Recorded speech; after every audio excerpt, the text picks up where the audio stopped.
Ladies and gentlemen, welcome to episode 44 of the Yellow Card Podcast, presented to you by Couch Guy Sports and brought to you by our partners at Exogun.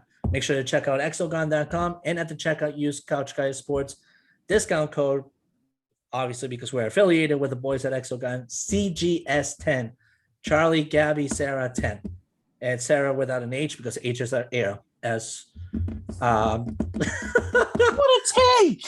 How to start off a show? Sarah without an H? Sarah without an H because H is not L.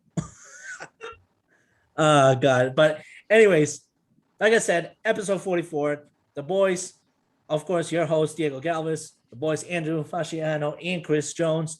Fellas, we've had some time off to kind of re-energize ourselves and reload our batteries because there's a lot going on this past couple of weeks in terms of transfer windows, in terms of everything regarding soccer. So, number one, fellas, how are we doing? Good. Very good. A lot of good news just came my way. So I'm excited. I love that. As I mentioned on my Twitter handle this morning, there is nothing more amazing than waking up to social media and seeing everyone thriving. It is a good feeling. So continue your hard work, everybody out there, and continue to do you. That's all that matters at this point. Andrew's a man of few words today, but hey, the fewer the words, the wiser the man. So it is Andrew Fasciano all in itself. All right, so let's talk transfer window. We know already so far some of the bigger moves across Europe, like Jadon Sancho to Manchester United, Gianluigi Donnarumma to PSG. We know that Carlo Ancelotti is now the Real Madrid coach. We know that. What a dig! We know that leave Andrew alone. We know that Everton now has Rafael Benitez at the helm.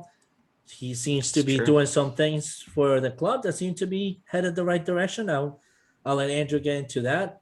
Tottenham are also in the rebuild process, and they're going in deep in terms of defensive moves as well. We'll get into that. Nuno Espirito Santo is now the Tottenham coach. We got a lot going on. A lot going on that is exciting. Obviously, as well, Oliver Giroud now to AC Milan. That's a huge move for the Serie A league soon to start. So, boys, let's dive into it.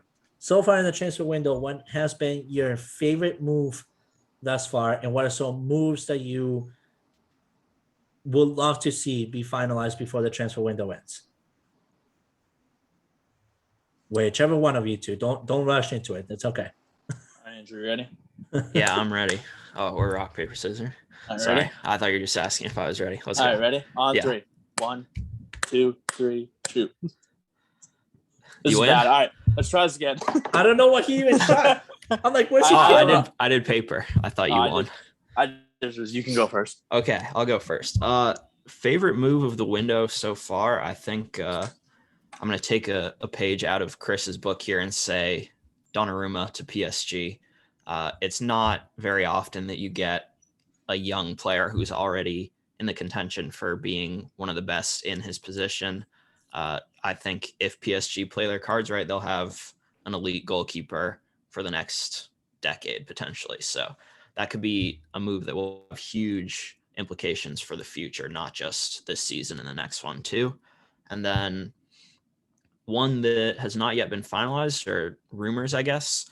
I saw some rumors saying that Aston Villa were preparing to make a move for Leon Bailey from the Bundesliga, who's a name that's come up on this podcast a few times before, mostly because I wanted Everton to try and sign him. So I'm a big fan of him as a player. I think he is very talented, and I think he's still only 23 or something like that. So he has a lot of upside still remaining. And I think if Aston Villa managed to make that happen, a front four of Jack Grealish, Ollie Watkins, Buendia, who they signed earlier in the window from Norwich, and then Leon Bailey would be pretty lethal for a team that only got promoted a couple seasons ago back to the Premier League. That would be a very, very strong front four if they can make that happen. All right. I love it. Over to you, Chris. Yeah, I mean, there's just so many moves and so many good things. I mean, obviously, I think just in general, we can all agree that PSG has been not only the most aggressive in this transfer window, but they've also been the best in the transfer window as well, making all these signings. You get a world-class goaltender in Gianluigi Donnarumma. It's the second time now we've seen Keylor Navas get basically kicked out of a starting role. Real shame to him. Hopefully he finds a home soon. You bring in a guy like Jorginho Wijnaldum, who's a very, very talented midfielder. You needed a little bit of help in the midfield, and you definitely get that with him. And then you sign, even though he's in his mid-30s, Sergio Ramos is still a player. And to solidify that center back role with him and Marquinhos, if they get the chemistry together, they're going to be a deadly duo in front of Donnarumma.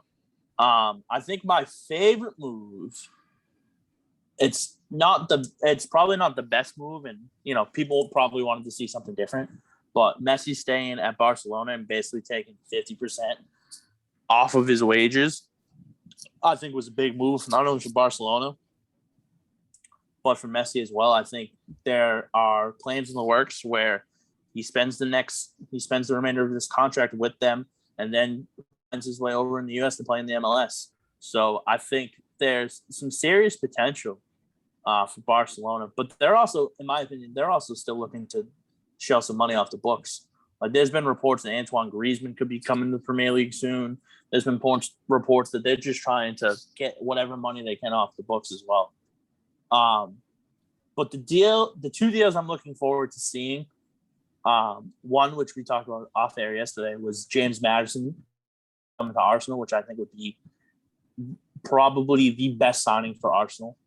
An attacking midfielder, young like Maddison, to pair up with some potential quality strikers, I think would be big time for Arsenal, especially Mikel Arteta, who desperately needs some help in that attacking midfielder role. They are getting Willock back from where did he go? Oh, Newcastle. They're getting Willock back from Newcastle, which will also help. But I think James Maddison is just has the potential to be a nice world-class player for them.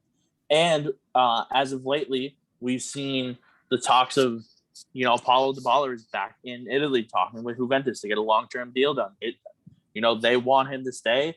This could potentially be the time to get this deal finally done. And if they get him, they solidify him, they bring in Locatelli, they're right back on top in the Italian league next year. All right. Yeah, no, I like it. I hate to feel like I'm being biased here, but I think we can possibly all agree here that one of the teams that has been really exciting to watch build themselves up even more has been Manchester United. Jadon Sancho, obviously that move, that's fantastic. It gives an additional set piece in terms of help for Bruno Fernandes and creativity in the midfield. Paul Pogba has been rumored as of today that PSG seems to be very interested in signing him, which could then become a swap deal. If Marco Verratti was to come over to Manchester United, it would not only help that CDM category, because Scotty McTominay is the only reliable CDM we have at the moment, but it would also improve that position to a new level. We love Fred and all, but I think Fred's time at Manchester United is soon to come, unfortunately, just because of the talent surrounding him. It's nothing to do with his capabilities to be a decent player. It's just the talent surrounding him at this moment. I think another move that I'm very interested to see possibly be completed sometime this week, maybe next, is Raphael Varane. I know Jones has mentioned that a couple of times. I know we've talked about it a couple of times here in this podcast, and I think it would be a phenomenal move for Manchester United in itself. We're in desperate need of improving our center back position. Harry Maguire showed during the Euro 2020 competition that he's back in his full form, that he needed that extra oomph of confidence that he can do it well. I think this year with Ole Gunnar Solskjaer basically at the helm of everything so far right now, it allows for Harry Maguire to have that mobility within the club to be able to be that speaking voice that he's wanted to be. In addition, I think the Eduardo Camavinga signing from Rene's could potentially be finalized this week. That would be also a huge improvement for Manchester United, and especially if we lose somebody like Paul Pogba. But besides Manchester United, I think another move that I'm actually really interested on, and that I think kind of flew under the radar this week, was Pierluigi Golini going to Tottenham as a goalkeeper over there. I think it's a great move. Golini was kind of flying under the radar for Italy this year. I mean, of course, with the performance of Gianluigi Donnarumma, how do you not fly under the radar?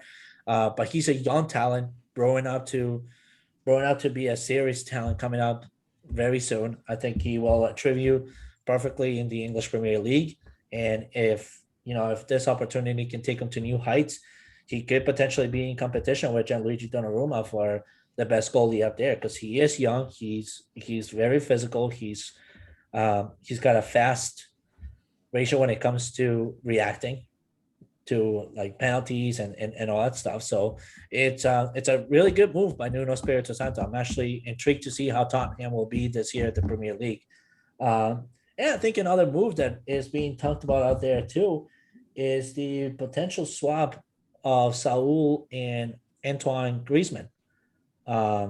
Saul has been rumored to want to leave Atletico. Atletico's working on a move for him, but it seems like the swap deal between Barcelona and Atletico could be coming through. I think for Griezmann, it's a good idea to come back to Atletico, considering that under Ronald Koeman, I'm not sure that he's gonna have more of a better time this season than he had last season. I think for Saul, it just gives him an opportunity to be even more open out there in the eyes of bigger clubs. Not to say that Atletico is a small club, but when you're comparing to Barcelona and Real Madrid, it just gives them a window of opportunity much larger than what Atletico could offer at the time being. So those are moves that I'm interested to see. I think that a sneaky, really good move that could be happening as well. I think not that it could be happening. I'm sorry, that actually happened already. Is Jose Mourinho getting to sign Rui Patricio from Wolves? I think it gives a huge improvement in net to Roma, and who knows, maybe this is where Mourinho could thrive. The Italian league is a complete different style of game, and maybe this is the opportunity where we do see Mourinho actually excelling at his own game rather than trying to play catch up with a league that continues to be innovative day by day, basically. But enough transfer talk. Let's talk about some of the teams that we think are going to be sneaky good. Let's start with the Premier League, and let's go with 5 teams that we think could be sneaky good this year. I'm going to start off with Andrew. All right, let's see. I think one team that I'm interested in seeing how they'll do is Brentford, one of the newly promoted teams.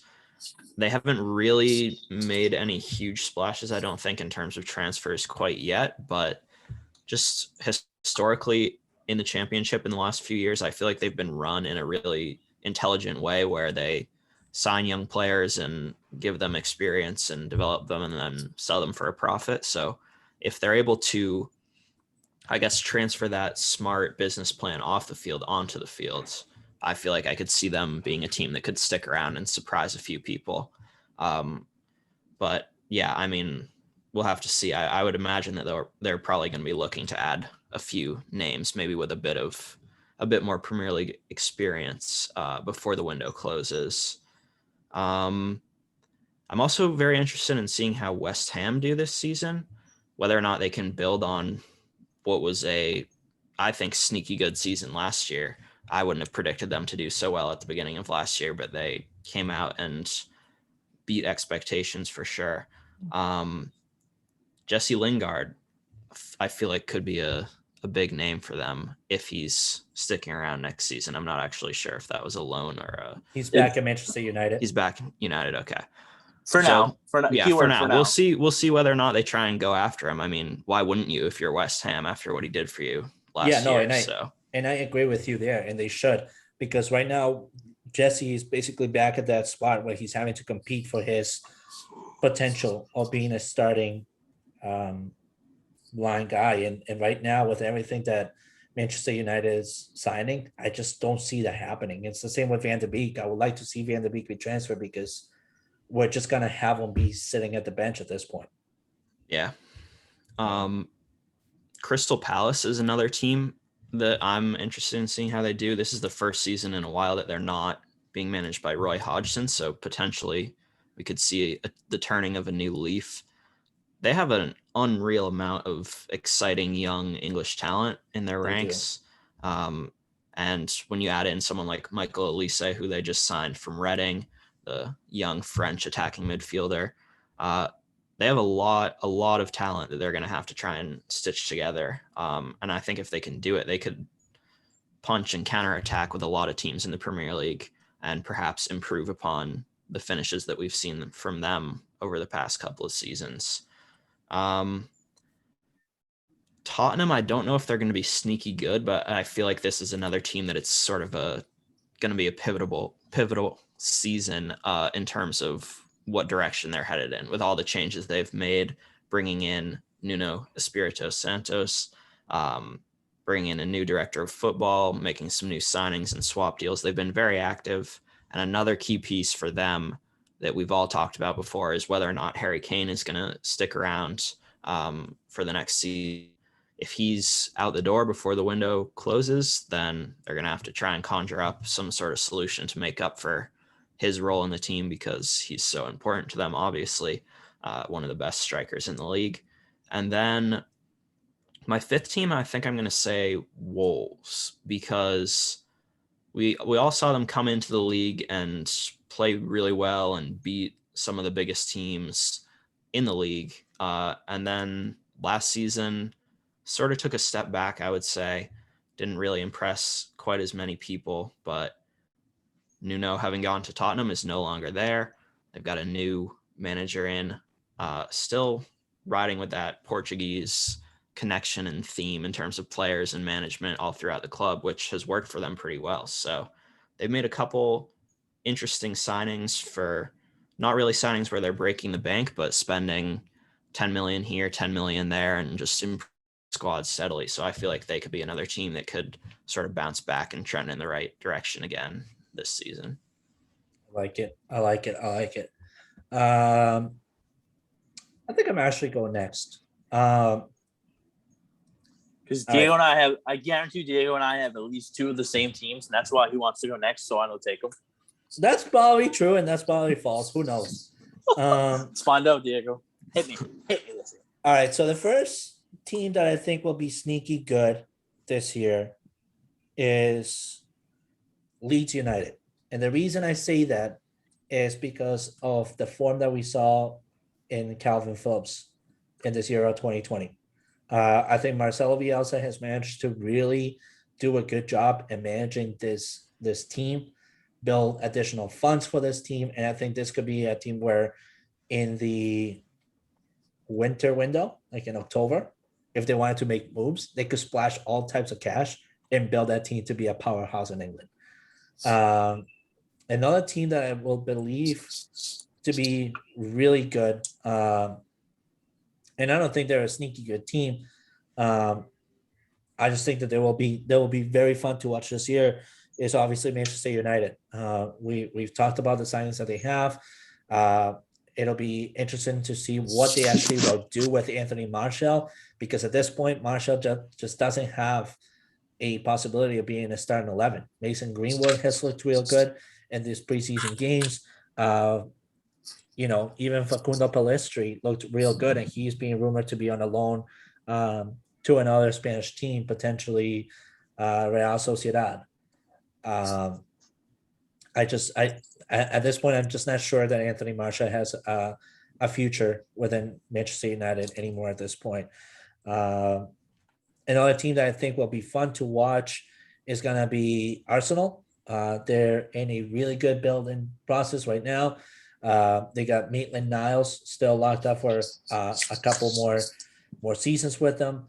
They just signed Eduardo Lokonga, I think it is Alberto Lokonga.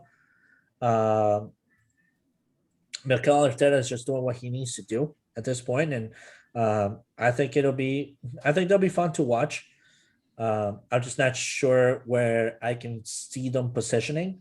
I think this year they might just be middle of the table, like seventh or sixth, maybe. I'm just not entirely sure. It all depends on additional moves that they will need to secure in this transfer window, like the James Madison move that Chris mentioned earlier today. They need to secure that in order to really be felt as a competitive force.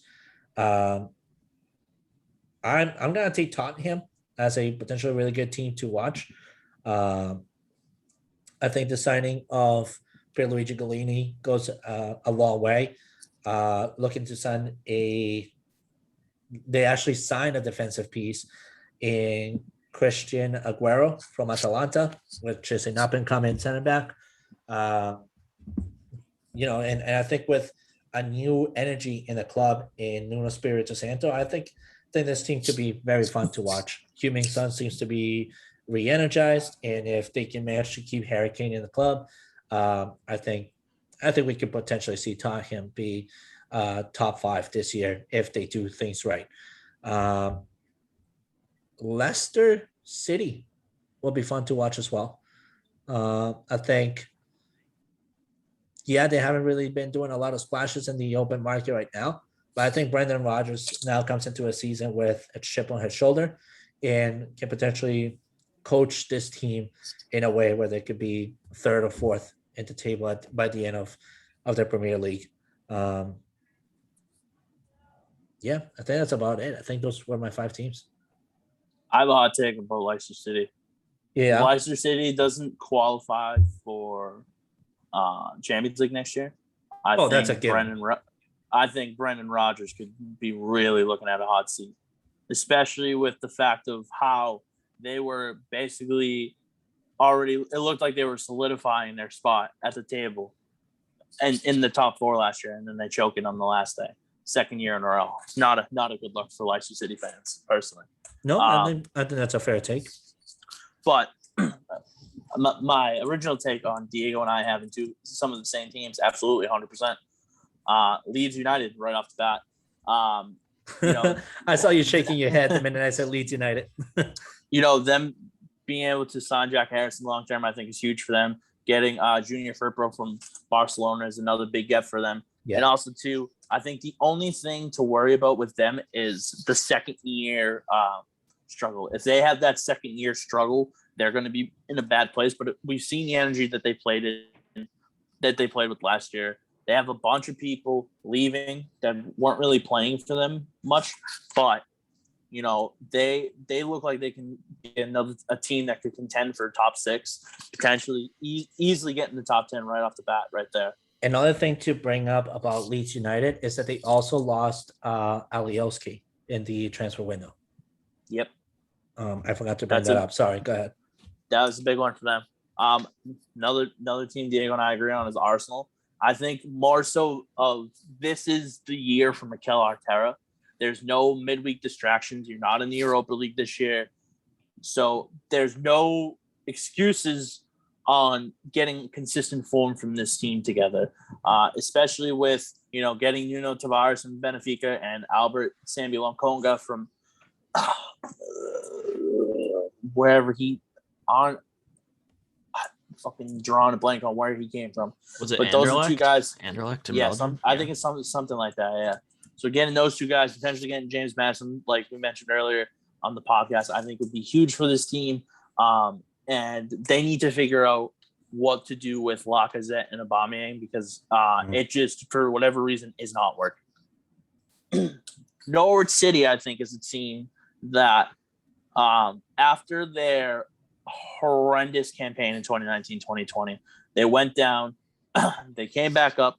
They look like a team on a mission. I think we could potentially be seeing a change in style of play from them as well.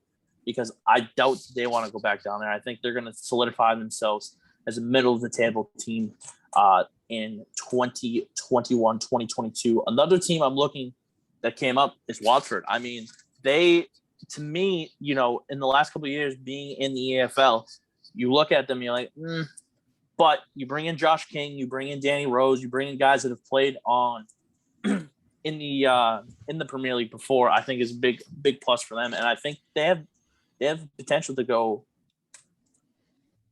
a couple more years in the Premier League. I don't think that they have a chance to win by any means, but they could definitely be fun. They could definitely be this year's like Sheffield United. And to be completely honest with you,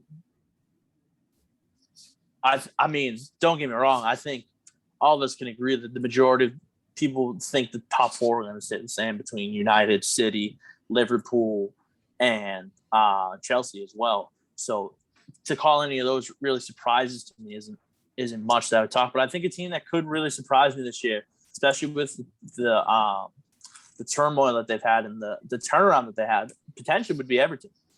I'm curious to see what Rafa Benitez does with them. You know, they're bringing in Demarai Gray from Leverkusen. You got Townsend coming from Crystal Palace. They've got some potential there. And, you know, if you still have up front of Calvert-Lewin and Richarlison, you're going to be solid. You just need to solidify that back end. And if Jordan Pickford plays like Jordan Pickford did for England, you know, you guys are going to be a tough out week after week, game after game. So personally, those are my teams that I'm really looking forward to watching this year as well. Well, obviously my Liverpool team as well. I'm waiting for them to make a move in the midfield, but you know, it's neither here or there. That's what I was going to say to you. I'm not sure about Liverpool's take just yet because they're yet to make a move in the midfield, and where Jordan Henderson is rumored to be transferred. That worries me a lot, considering that Henderson carries a lot of weight in Liverpool, and he's a dominant force in that midfield for. Well, I also think you guys. I also think that we saw probably the worst year that Alisson Becker has had since coming to Liverpool. I think he bounces back in a big way next year, especially with Van Dijk coming back.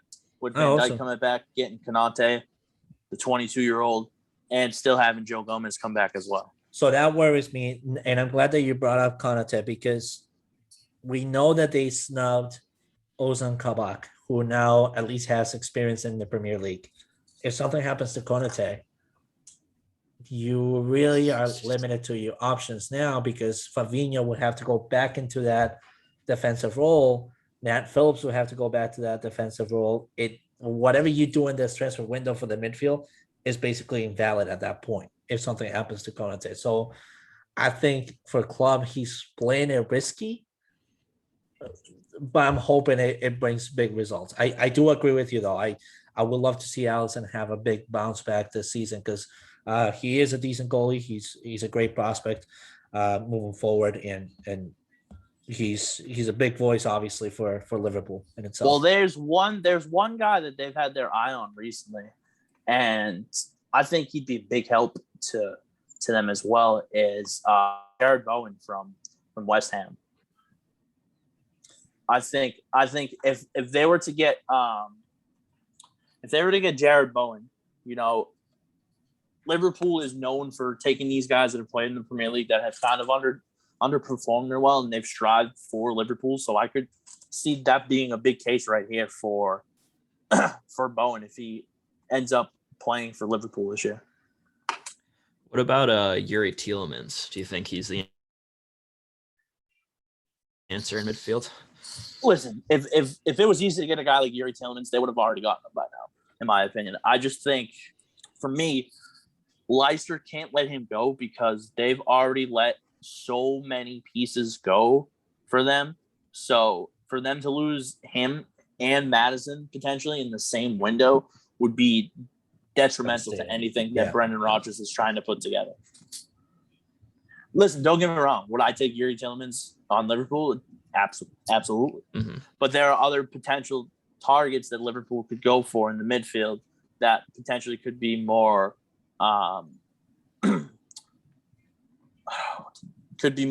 easily acquired or more affordable in a sense as well. So I'm going to give you a take that I'm not sure you're going to agree with full-heartedly, but I think you can see some validity to it. Tillemans to Liverpool probably wouldn't work out. And the reason I would say that is because of his performance at the Euro 2020.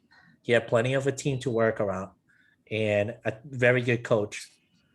And he still managed to deliver a piss poor performance because he was not there at all for Belgium. That Belgium team had, besides Lukaku, wasn't as great as it was not as we were looking forward to seeing. I think that if I was Liverpool and if I was Klopp, I think with Jesse Lingard's future in limbo for Manchester United, that would be a dagger and a half for Manchester United if you guys took Lingard. Another dagger that you could do is get involved in the Declan Rice transfer talks between Manchester United and good God. West Ham. West Ham. Thank you. I don't know why I just drew a blank. But if you guys get yourselves involved there is your replacement for Jordan Henderson in a creative piece for you in the midfield as well. There's definitely some.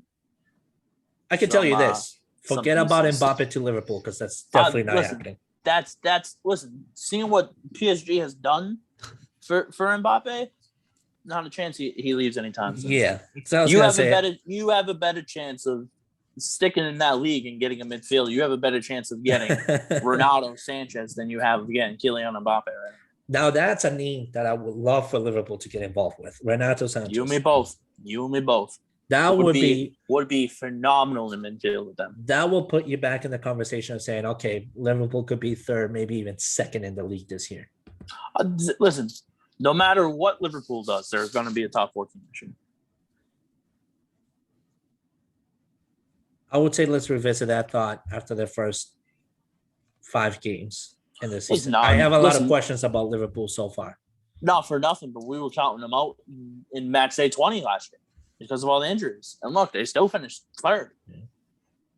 So, listen. Now, speaking of Liverpool, look at this fantasticness. Look at this. How good does that look? How good is this color? How good does that look?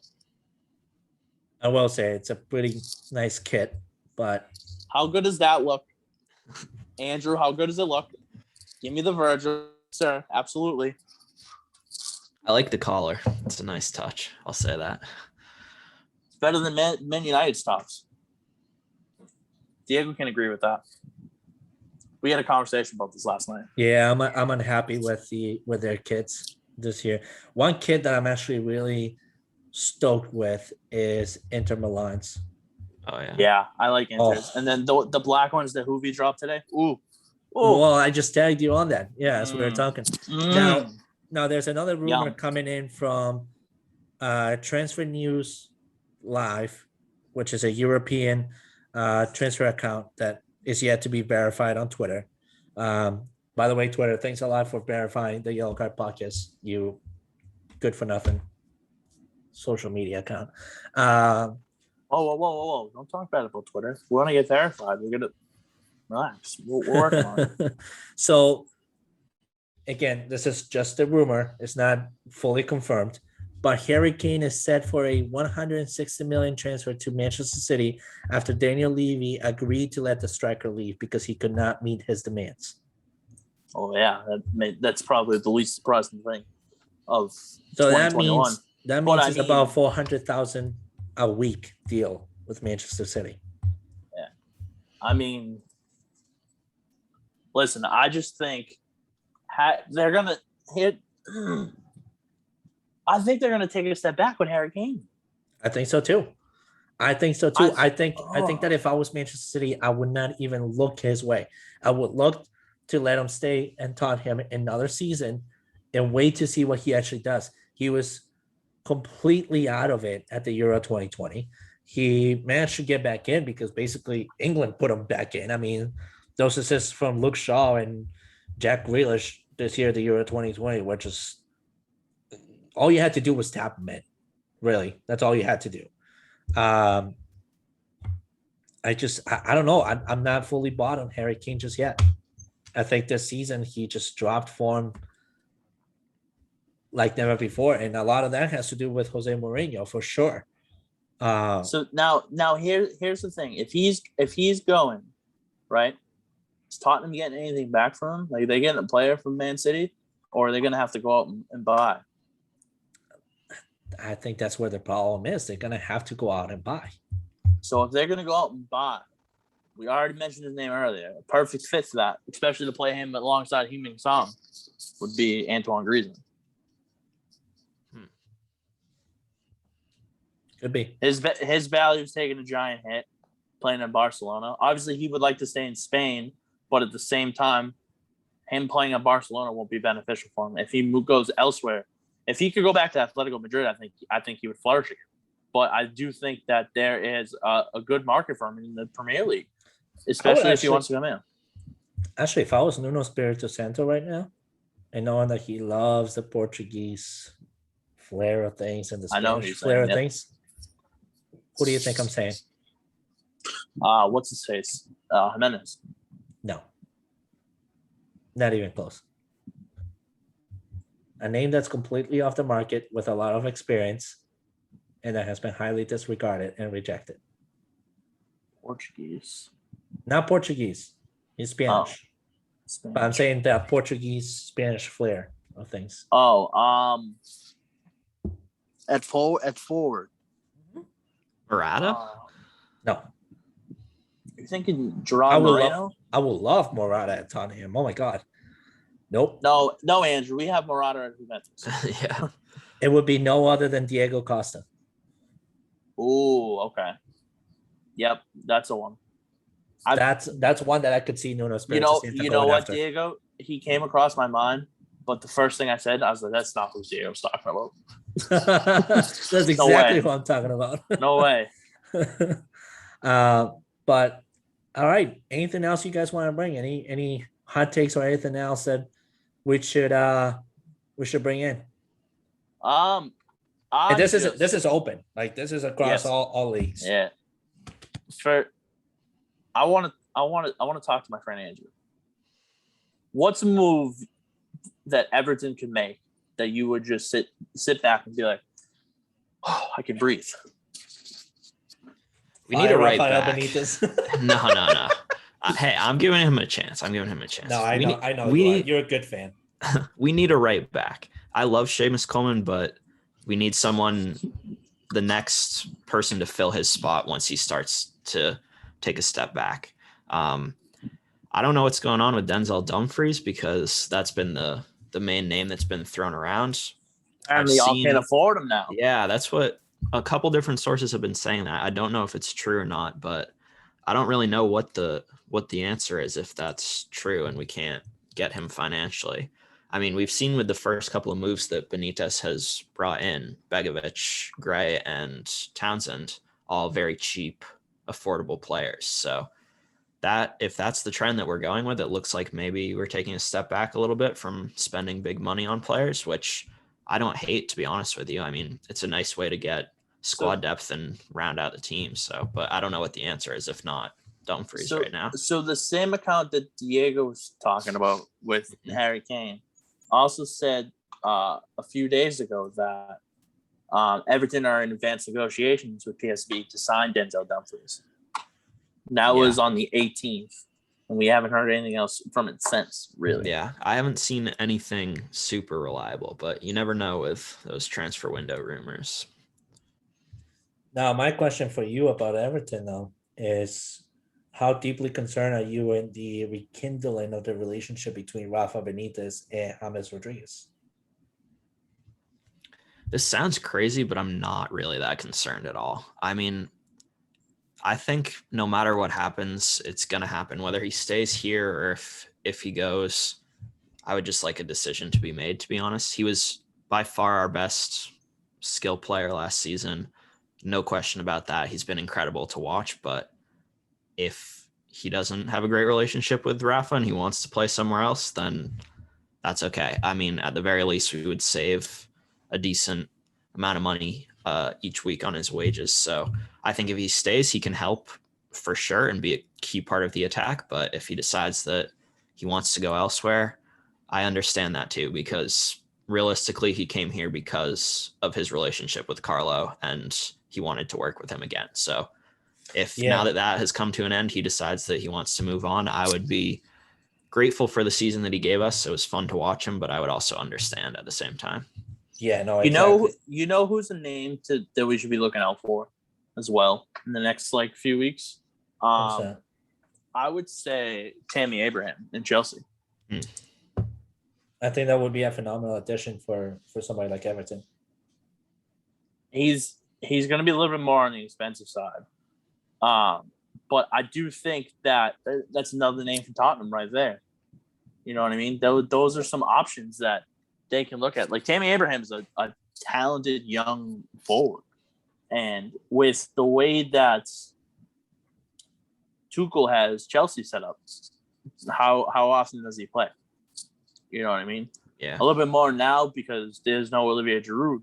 But at the same time, you've paid guys like Kai Havertz. You've paid guys like Timo Werner. You got to play him. And that's another thing. And one of those guys that they signed, I think gets moved. I think they move on from Hakeem Ziyech. Could be. I mean, I think for Everton, another one that I would be very interested on is Harry Winks. That could be your answer. Because Tottenham is looking to potentially offload him. And if you're Everton, why wouldn't you like that potential? Well, Tottenham just got rid of Lamela today. Lamella's going to Sevilla. Yeah. Lamella's going to Sevilla, yeah. For what's his face? Why am I drawing a blank on his name? I don't know. Another one that you could potentially have back to your lineup, Everton, is Moise Kean, considering there hasn't been anything done yet in terms of PSG and what they're looking to do there with Moise. So I think that potentially could actually help Everton big time here. And I think to my previous question that I asked in regards to James Rodriguez, I know that just a turmoil at Real Madrid at the time was too big and too pressing. And at the same time, you were surrounded with huge superstars that all wanted a spot. And unfortunately, James has a big attitude problem of his own that he can't seem to shake off. And I think this year for James, it humbled him not being involved in Copa America for Colombia. And he's realizing that he needs to take a step back of that attitude and be as supportive as he can be of the goals aligned with whatever team he's in. And so therefore, I think that both Rafa Benitez and James Rodriguez have managed to find a way to patch their relationship and set it aside and be like, let's do the best we can for Everton this year. And if we really can't work out, then let me go the year after. But I think it's worth noting that. I think it's good to see James Rodriguez try to find a progressive way to work around with Rafa Benitez. And I appreciate like good fans like you, like Andrew, that have welcomed Rafa into Everton, because we've seen a lot of Everton fans really not happy with him being there, and even the unfortunate death threats that he has received in the other side of the with Merseyside, which is just it's a real shame. Nobody volunteering their career to go somewhere else should be going through feelings like that. Yeah, I mean, death threats are never okay, for sure. But at the same time, I understand fans being upset with it, but I just think that it's done now. Complaining about it isn't going to change anything. So we might as well try and get behind him and hope that things trend in the right direction, because if they don't, it's us who are losing too, because we have to watch a team that's losing on the pitch. So I'd rather he does well, Yeah. I think my hot take actually for the end of the episode, because we're wrapping it up very soon, is I'm deeply worried about Real Madrid. No moves whatsoever. What is Carlo even thinking here? There have been no moves, and this is a big concern for Real Madrid. So, with that said, episode 44, Yellow Card Podcast, presented to you by Couch Guys Sports. Make sure to use that discount code that we gave you at the beginning of the episode, CGS10 for Exogun. If you want nice, deep tissue massage, with percussion therapy, you use that Exogun. That is I mean, Chris can even attest. He got himself one, and that thing is a miracle worker. Oh, we have no idea. I Yeah. was playing the sport the other night, and my quad got a little tight, so I literally did it, and literally in less than 5 minutes, I was loose. So that code again is Chelsea, Granada, Sevilla, 10. There you go. Or 10%. 10% off, baby. 10% off. Anyways, signing off, episode 44. Your host, Diego Galvez, Andrew Fasciano, Chris Jones. We'll see you guys all back next week. Bye, guys.